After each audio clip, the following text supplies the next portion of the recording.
کہ اگر کسی کا کوئی مسئلہ کسی بھی قسم کا حل نہ ہو رہا ہو نا تو نبی فرماتے ہیں تسبیح پڑھا کرو. اگر کوئی مسئلہ حل نہ ہو رہا ہو اور اچانک کوئی مصیبت آ جائے تو کوشش کرو کہ ایک کم سے کم تسبیح پڑھو 100 مرتبہ. بسم اللہ الرحمن الرحیم. بتائیے جب پورے قرآن مجید میں پوری کائنات کا علم ہے اور کوئی چیز ایسی ہے نہیں جو قرآن میں نہ ہو تو پھر یہ 73 فرقے کیوں ہیں؟ ایک سوال ہے. میں نے عرض کیا نا بس میں نے 2 باتوں کے جواب دینے ہیں مجلس میں تاکہ ایصال ثواب ہو جائے. پھر یہ 73 فرقے کیوں ہیں؟ امام غزالی اہل سنت کے امام ہیں. یہ انٹرنیٹ پہ جا رہی ہے مجلس؟ ہاں تو ذرا اس کو کاٹنا نہیں, یہ پوری بات چلی جانی چاہیے.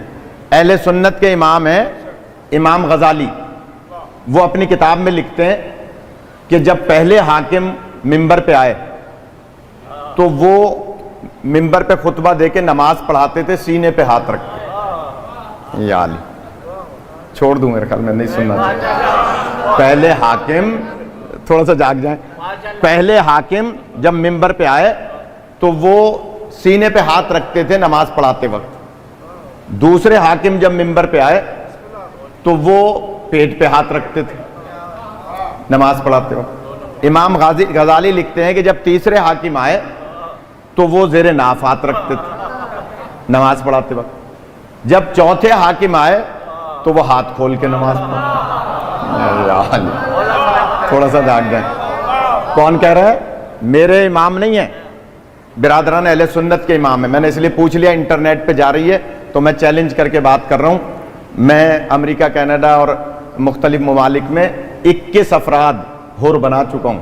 امام غزالی لکھتے ہیں کہ جب پہلے حاکم آئے تو بیٹھتے تھے پہلی سیڑھی پہ اور نماز پڑھاتے وقت سینے پہ ہاتھ رکھتے تھے. دوسرے حاکم آئے تو دوسری سیڑھی پہ بیٹھتے تھے اور پیٹ پہ ہاتھ رکھ کے نماز پڑھاتے تھے. تیسرے حاکم آئے تو وہ تیسری سیڑھی پہ نیچے سے اوپر بیٹھتے تھے اور ذرا ناف کے نیچے ہاتھ رکھ کے نماز پڑھتے تھے. چوتھے حاکم آئے تو وہ نماز ہاتھ کھول کے پڑھاتے تھے. کون لکھ رہے ہیں؟ امام غزالی. اب میں دیکھوں آپ کیسے سنتے ہیں. کوئی ناراض ہو تو 2 روٹی زیادہ کھائے یا آ جائے میرے پاس, میں دلیل دے سکتا ہوں. کتابیں میرے پاس موجود ہیں. زیادہ لائبریری زیادہ دور نہیں ہے, میری گھر کے اندر ہی لائبریری ہے. میں جلدی سے جملہ کہہ رہا ہوں. امام غزالی لکھتے ہیں کہ پوچھا تھا کسی نے کہ آپ سینے پہ ہاتھ رکھ کے نماز کیوں پڑھاتے ہیں, خود صاحب معاملہ سے. انہوں نے کہا اس لیے کہ میرا سینہ شرک سے محفوظ رہے. یا علی, وہ خود فرما رہے ہیں کہ میرا سینہ شرک سے محفوظ رہے.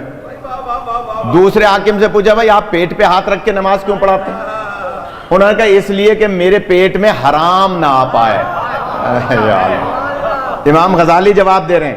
تیسرے حاکم سے پوچھا کہ بھائی آپ زیر ناف ہاتھ رکھ کے نماز کیوں پڑھتے ہیں یا پڑھاتے ہیں؟ تو انہوں نے کہا اس لیے کہ میرا نفس شیطان کے شر سے محفوظ رہے. پوچھا کسی نے امام غزالی سے کہ علی ہاتھ کھول کے کیوں نماز پڑھاتے تھے؟ انہوں نے کہا علی کے سینے میں کبھی شرک آیا نہیں, علی کے پیٹ میں حرام کبھی آیا نہیں, اور علی تو نفس اللہ ہے. خدا آپ کو سلامت رکھے. خدا خدا آپ کو سلامت رکھے. خدا آپ کو زندگی عطا فرمائے. بڑی مہربانی. اللہم صلی علی محمد و آلہ. بڑی مہربانی. بس آپ آمادہ ہو گئے تو اب میں دوسرا پروگرام چھوڑ سکتا ہوں, 2 گھنٹے پڑھ سکتا ہوں. اور فرما رہے کہ جناب کہتے ہیں کہ علی اس لیے ہاتھ کھول کے نماز پڑھتے. اچھا, کہتے ہیں کہ جب پہلے حاکم آئے تو پہلی سیڑھی پہ, دوسرے دوسری پہ, تیسری پہ. جب مولا علی کو زبردستی خلافت دی گئی تو مولا مدینے میں آئے, مسجد نبوی میں نماز پڑھانے کے لیے, خطبہ دینے کے لیے. کچھ لوگ رہ گئے تھے, وہ بیعت کرنا چاہتے تھے, ان سے بیعت لینے کے لیے. جب مولا آئے مسجد میں, پورا مدینہ یہ دیکھنے آیا تھا کہ علی بیٹھیں گے کہاں. تھوڑا سا جانے گا. خدا آپ کو سلامت رکھے, خدا زندگی عطا فرمائے. میں چاہ رہا ہوں, حیدر بھائی کی مجلس میرے ساتھ حج کیا تھا انہوں نے, اور بہت زیادہ نیک آدمی تھے.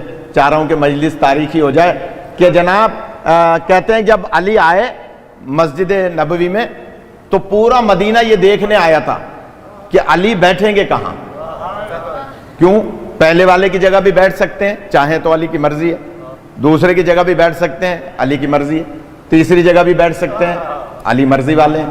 وہاں تو بیٹھیں گے نہیں جہاں رسول پاک بیٹھا کرتے. تھوڑا سا جا کے پورا مدینہ یہ دیکھنے آیا کہ علی بیٹھیں گے کہاں, پہلی جگہ, دوسری جگہ, تیسری جگہ, یا علیحدہ ممبر بنائیں گے یا کھڑے ہو کے خطبہ دیں گے, علی کریں گے کیا.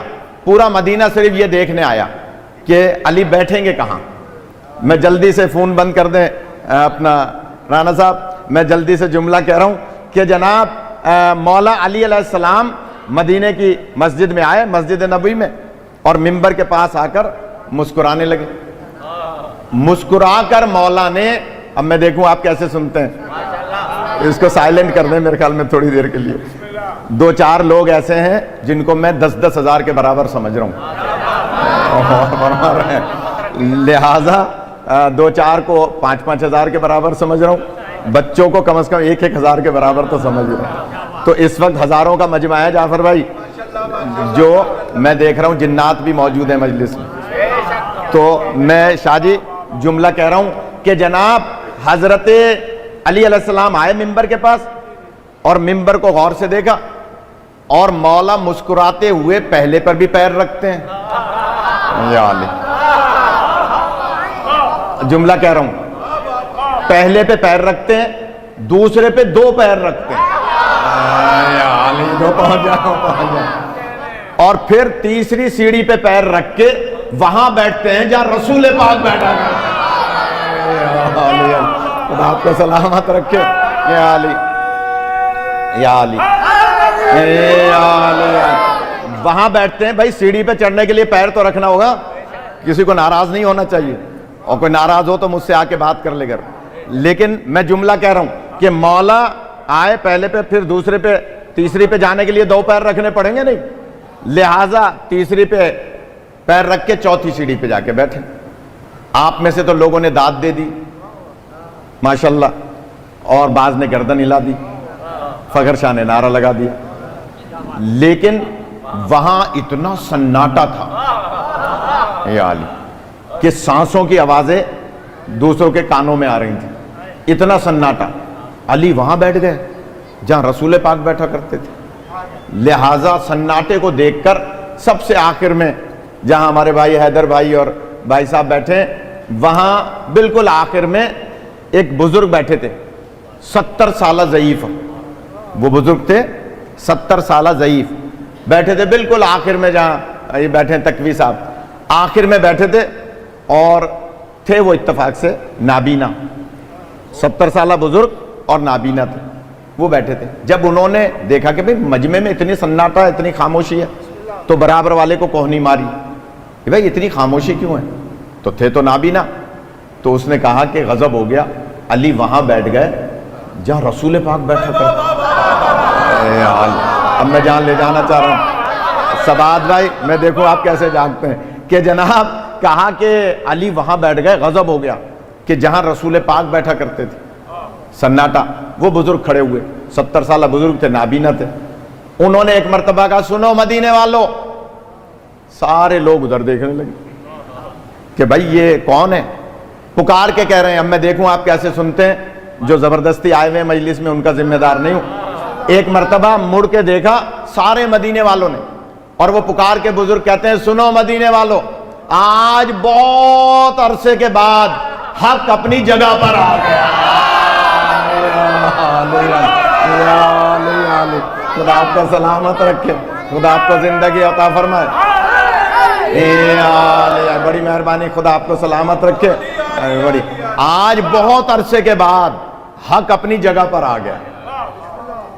سارے لوگ دیکھنے لگے بھئی یہ کون ہے جو کہہ رہا ہے کہ حق اپنی جگہ پر آ گیا. اچھا, ان بچوں کے لیے عرض کر رہا ہوں, توجہ میری طرف رکھو, کہ یہ جو 3 سیڑھیوں کے دور تھے نا, کھل کے نہیں بیان کر سکتا, انٹرنیٹ پہ جاری ہے, FIRوں کا دور ہے کہ جناب خدا آپ کو سلامت رکھے. یہ جو 3 سیڑھیوں کا دور تھا نا, یہ 25 سالہ دور تھا. تاریخ اٹھا کے دیکھیں, 25 سال. یہ جو دور ہے 25 سال کا, پڑھے لکھے حضرات ہیں. 25 سال میں جو بچے تھے 24-25 سال کے، ان کو بہت سارے عہدے دیے ہوئے تھے. ان کو تابعین کے بچے تھے، تابعین تھے، صحابہ کے بچے تھے، انہیں عہدے دیے ہوئے تھے. اور جو بزرگ صحابی تھے انہیں سائیڈ لائن لگایا ہوا تھا. اب میں کراچی کی زبان میں نہیں کہہ رہا، نہیں غور فرما رہا ہے، یہ حسنی بھائی کہہ سکتے ہیں چاہیں کہ جناب ان کو سائیڈ لائن لگایا ہوا تھا. تو وہ بزرگ تو قریب آتے نہیں تھے. کیوں؟ جملہ کہوں آغا صاحب آپ کے لیے جملہ کر رہا ہوں. بزرگ کیوں نہیں آتے تھے؟ کہ بزرگ جب بھی دربار میں آتے تھے علی علی کرتے تھے. بزرگ صحابی جب بھی آتے تھے وہ علی علی کرتے تھے. مثال دے رہا ہوں میں، جو حضرات تھوڑا سا سیریس ہیں ان کے لیے جملہ کہہ رہا ہوں کہ جناب حضرت ابو ذر غفاری کو بلایا ایک مرتبہ دربار میں اور کہا ابو ذر، بزرگ ہو، سینئر ہو، صحابی ہو، نبی پاک کا دور دیکھا ہے، سنا ہے تم گلی کوچوں میں علی علی کرتے ہو. یا علی، تھوڑا سا جاگ جائیں. سنا ہے تم گلی کوچوں میں علی علی کرتے ہو. تو جناب ابو ذر فرماتے ہیں کہ کیا کہنا چاہتے ہو؟ کہا کہ ہم یہی کہنا چاہتے ہیں کہ علی علی مت کیا کرو. اب میں دیکھوں آپ کیسے سنتے ہیں. ابو ذر نے جواب دیا، اے خلیفۃ المسلمین، اے سربراہ مملکت، اس کا مطلب یہ ہوا کہ تم مجھے قرآن پڑھنے سے منع کر رہے ہو. خدا آپ کو سلامت رکھے، خدا آپ کو زندگی عطا، خدا آپ کو سلامت رکھے. اچھا، بہت سارے لوگ کہتے ہیں بھئی یہ ہاتھ بلند کرنے کے نعرہ کیا نعرہ ہے؟ بس اتنی سی گزارش کروں گا. میں پنجاب میں بہت پڑھتا ہوں، امریکہ کینیڈا میں بہت پڑھتا ہوں. اتنی سی گزارش کروں گا، جو ہاتھ اٹھانے کے نعرے کو معیوب سمجھتے ہیں وہ جان لیں جو مولا علی کا نام ہاتھ اٹھا کے لیتا ہے نا، وہ کبھی فالج کے مرض میں مبتلا نہیں ہے. خدا آپ کو سلامت رکھے، خدا آپ کو زندگی عطا فرمائے. یہ علی خدا سلامت رکھے. بس یہی حق ہوتا ہے. ان بچوں نے جس انداز سے اپنے بابا کی یہ مجلس سجائی، تو بس چند جملے اور سن لیں. آدھا گھنٹہ تک ہو گیا تقریباً. میں چاہ رہا ہوں کہ 5-7 منٹ اور آپ کے لے لوں اگر اجازت ہے.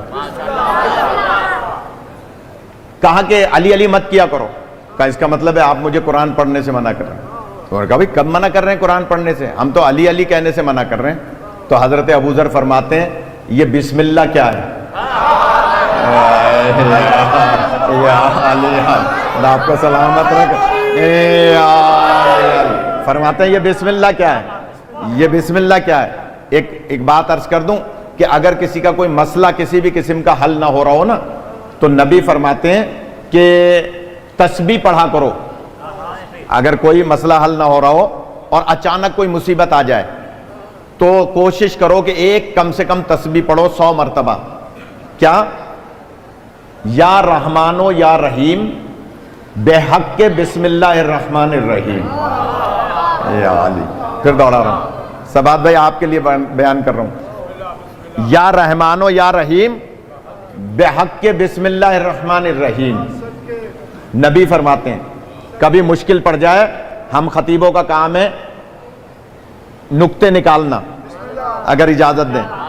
نبی فرما رہے ہیں ممبر پہ کبھی مشکل پڑ جائے تو پڑھو یا رحمانو یا رحیم بے حق کے بسم اللہ الرحمن الرحیم. جملہ کہوں رضی بھائی آپ کے لیے جملہ ہے، اور وہ جملہ کیا ہے؟ رحمان و رحیم تو پہلے بھی ہے اور رحمان و رحیم تو بعد میں بھی ہے. اس کا مطلب ہے کمال بسم اللہ کا ہے. یا علی جو پہنچ جائیں وہ پہنچ جائیں. یا علی خدا سلامت رکھے. بھائی رحمان و رحیم تو پہلے بھی ہے. نبی فرما رہے ہیں یا رحمان و یا رحیم بے حق کے بسم اللہ الرحمن الرحیم. اس کا مطلب ہے بسم اللہ کے بعد بھی رحمان و رحیم ہے اور پہلے بھی رحمان و رحیم ہے. پتہ چلا رحمان و رحیم کی مدد کا نام ہے بسم اللہ، اور بسم اللہ کہتے ہیں با کے نقطے کو، اور علی کہتے ہیں انا نقطہ تو تحت البا. یا علی خدا آپ کو سلامت رکھے. یا علی خدا آپ کو سلامت رکھے. یہ سیڑھی والی بات ابھی پوری نہیں ہوئی ہے، بیچ میں ایک بات آ گئی ہے تو یہ یاد رکھیے گا. بس اسی پہ بات پوری کروں گا، لیکن اب یہ آ گئی ہے تو اجازت دیں تو عرض کر دوں. اور وہ بات کیا ہے؟ یا رحمان و یا رحیم بحق کے بسم اللہ الرحمن الرحیم. نبی فرماتے ہیں کبھی مشکل میں آ جاؤ تو آپ کے ایک صحابی تھے جن کا نام تھا زید. کیا نام تھا؟ اچھا، زید نام کے کئی صحابی گزرے ہیں.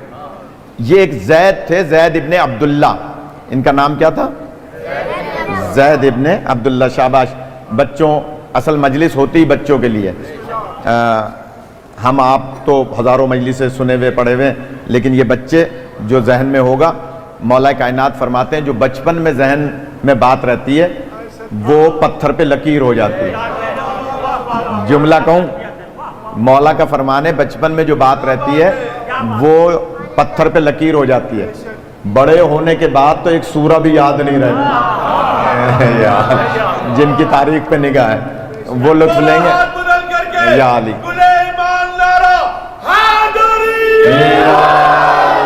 یا علی، خدا آپ کو سلامت رکھے. ادھر آ جائیے بھائی صاحب، ادھر آ جائیے. کہ جناب کہا کہ یا رحمان و یا رحیم بے حق کے. آپ بھی ادھر آ جائیں، ادھر آ جائیں، کوئی بات نہیں، دیر سے آئے تو کیا ہوا، ادھر آ جائیں. کہ جناب یا رحمان و یا رحیم بے حق کے بسم اللہ الرحمن الرحیم. نبی فرماتے ہیں کبھی مشکل میں پڑ جاؤ تو یہ تسبیح پڑھو. حضور کے ایک صحابی تھے زید بن عبداللہ. وہ کلمہ پڑھ چکے تھے نبی پاک کا، اور یہ تسبیح منبر پہ سن چکے تھے. سفر پہ جا رہے تھے کہیں اکیلے گھوڑے پہ سوار. اچھا، پہلے زمانے میں گھوڑے پہ، اونٹ پہ ایک ہی راستے سے لوگ جاتے تھے. ایک راستہ پیدل والوں کا ہوتا تھا، ایک سوار والوں کا ہوتا تھا. تو یہ آہستہ آہستہ سفر کر رہے تھے. اچانک راستے میں ان کو تھکاوٹ محسوس ہوئی، نماز کا بھی ٹائم تھا. تو انہوں نے کہا چلے میں گھوڑے کو باندھ کے کسی درخت کے ساتھ اور تھوڑی دیر آرام کر لیتا ہوں، نماز پڑھ لیتا ہوں. نماز پڑھ کے وہ آرام کر رہے تھے، آنکھ لگ گئی، تھکے ہوئے تھے زیادہ. تو اچانک محسوس ہوا تھوڑی دیر کے بعد کہ ان کے ہاتھ پیر بندھے ہوئے، رسیوں سے ہاتھ پیر بندھے ہوئے. آنکھ کھلی، گھبرائے، ہاتھ بھی بندھے ہوئے، پیر بھی بندھے ہوئے. اب جو نگاہ پڑی تو ایک بندہ تلوار لے کر ان کی گردن اڑانا چاہ رہا ہے. انہوں نے ایک دم کہا بھائی میں نے تمہارا کیا بگاڑا، تم کون ہو، میری تمہاری کوئی دشمنی نہیں ہے. اس نے کہا دشمنی یہ ہے کہ تم نے عبداللہ کے یتیم کا کلمہ پڑھا ہے. یاد تھک گیا آپ. دشمنی یہ ہے کہ تم نے عبداللہ کے یتیم کا کلمہ پڑھا ہے، لہٰذا میں تمہیں قتل کروں گا کیونکہ مجھے اس سے دشمنی ہے جس کا تم نے کلمہ پڑھا ہے. اور اس نے تلوار اٹھائی. اس کو اچانک یاد آیا کہ نبی نے ابھی تو جمعے میں فرمایا تھا کہ مشکل پڑ جائے تو پڑھو یا رحمان و یا رحیم بحق کے بسم اللہ الرحمن الرحیم. خدا آپ کو سلامت رکھے. اس مجلس سے کچھ نہ کچھ لے کے جانا ہے تو میں جلدی سے عرض کر رہا ہوں. کہا کہ تسبیح پڑھو. اس نے جلدی سے، اتنے وہ تلوار مارتا 3 دفعہ پڑھ لیا جلدی جلدی. یا رحمان و یا رحیم بحق کے بسم اللہ الرحمن الرحیم، یا رحمان و یا رحیم بحق کے بسم اللہ الرحمن الرحیم. ابھی تلوار آئی نہیں، 3 دفعہ پڑھ لیا. اچانک ایک آواز آئی، خبردار. اس نے تلوار چلانے والے نے مڑ کے دیکھا، تھوڑے تھوڑے پہاڑ تھے، تھوڑے تھوڑے درخت تھے. اس نے کہا کوئی مجھ پہ حملہ نہ کر دے، تیر نہ مار دے. لہٰذا تھوڑا سا دوڑا دیکھنے کے لیے کہ کون ہے جو مجھے خبردار کہہ رہا ہے. اتنے میں اس نے دے دھڑا دھڑ تسبیح پڑھ لی. تھوڑا سا جاگ جائے، خدا آپ کو سلامت رکھے. بھائی پریشان تو تھا نا. دے دھڑا دھڑ یا رحمان و یا رحیم بحق کے بسم اللہ الرحمن الرحیم، یا رحمان و یا رحیم بحق کے بسم اللہ الرحمن. اس نے جتنا، کیونکہ نبی کا حکم تھا کم سے کم 100 دفعہ پڑھنا، مگر ابھی 100 دفعہ نہیں پڑھا تھا کہ پھر آ کے وہ تلوار مارنے لگا. تلوار ابھی آئی نہیں تھی، پھر اس سے بھی زیادہ زور سے آواز آئی، خبردار. اس نے کہا بھائی اب تو مجھے اشتباہ نہیں ہے، واقعی کوئی بندہ ہے جو مجھے خبردار کہہ رہا ہے. یہ پھر دوڑا دیکھنے کے لیے کہ کون ہے. اتنے میں اس نے 100 دفعہ پڑھ لیا. اگر تھوڑا سا جاگ جائیں. کہا اس نے 100 دفعہ پڑھ لی، اور نبی پاک کا فرمان تھا ایک تسبیح پڑھو، یعنی 100 دانے ہوتے ہیں تسبیح میں. اور اس نے یہ تسبیح پڑھ لی حضور کے حکم پر. اب جب یہ 100 دفعہ پڑھ چکا اور وہ پھر واپس آیا، اس نے ادھر اس نے 100 دفعہ ختم کی، ادھر اس نے اس پر تلوار چلا دی. جملہ کہہ رہا ہوں، کتاب میرے پاس موجود ہے، ابھی چل کے کوئی دیکھنا چاہے دیکھ لے. ابھی تو خیر میں یہاں سے کورنگی جاؤں گا، صبح کوئی آ جائے نماز فجر کے بعد میں دکھا دوں گا، پتہ بھی چل جائے گا نماز پڑھتا ہے یا صرف اعتراض کرتا ہے. غور فرما رہے، یہ پتہ بھی چل جائے گا. یعنی کتاب میں دکھا سکتا ہوں، فجر کی نماز کے بعد آ جائے کوئی بھی کہ جناب جیسے ہی اس نے 100 دفعہ مکمل کیا اور اس نے ادھر سے تلوار چلائی، تلوار اس پہ چلائی، گردن اس کی اڑ کے دوسری طرف. خدا آپ کو سلامت رکھے. کتاب میرے پاس موجود ہے. اب جب گردن اس کی اڑتی بھی گئی اور تلوار دور جا کے گری، اس نے اچانک دیکھا ایک نقاب پوش ہے. ایک نقاب پوش ہے جو اس کے ہاتھوں کی رسی کو کھول رہا ہے. اس کے ہاتھوں کی رسی کھلی، اس نے جلدی سے اپنے پیروں کی رسی کو کھولا کہ میں اٹھ کر ان کے قدم چوموں کہ جنہوں نے میرے قاتل کو قتل کر دیا. میں تو جملے ہی کہہ سکتے نا، جس نے میرے قاتل کو قتل کر دیا. لہذا ابھی وہ اپنے پیروں کی رسی کھول کے اوپر دیکھتا ہے، وہ نقاب پوش غائب. یار نقاب پوش موجود نہیں ہے. حیرت میں جلدی سے اپنے آپ اوسان ٹھیک کیے، اپنا سامان اٹھایا، گھوڑے پہ بیٹھا تیزی کے ساتھ. اب آگے سفر کرنے کے بجائے واپس مدینے آیا. تھوڑا سا جاگ گیا، واپس مدینے آیا. جب مدینے سرکار کی خدمت میں پہنچا، کہا سرکار آپ کی بتائی ہوئی تسبیح سے آج میری جان بچ گئی، لیکن ایک بات سمجھ میں نہیں آئی کہ ایک گھوڑا سوار آیا تھا جس کے چہرے پہ نقاب تھی. نبی فرماتے ہیں ابھی دکھاؤں تو پہچان لو گے. جان لے جانا چاہ رہے ہیں، خدا آپ کو سلامت رکھے. کہا ابھی دکھاؤں تو پہچان لو گے. کہا سرکار کیسے نہیں پہچانوں گا، وہ تو میرا محسن ہے. کہا یا علی ذرا چہرے سے نقاب تو ہٹا. خدا آپ کو سلامت رکھے. اس کا مطلب کیا ہوا کہ رحمان و رحیم کی مدد کا نام علی ابن ابی طالب. ایک درود پڑھنا محمد و آل محمد. خدا آپ کو سلامت رکھے. محمد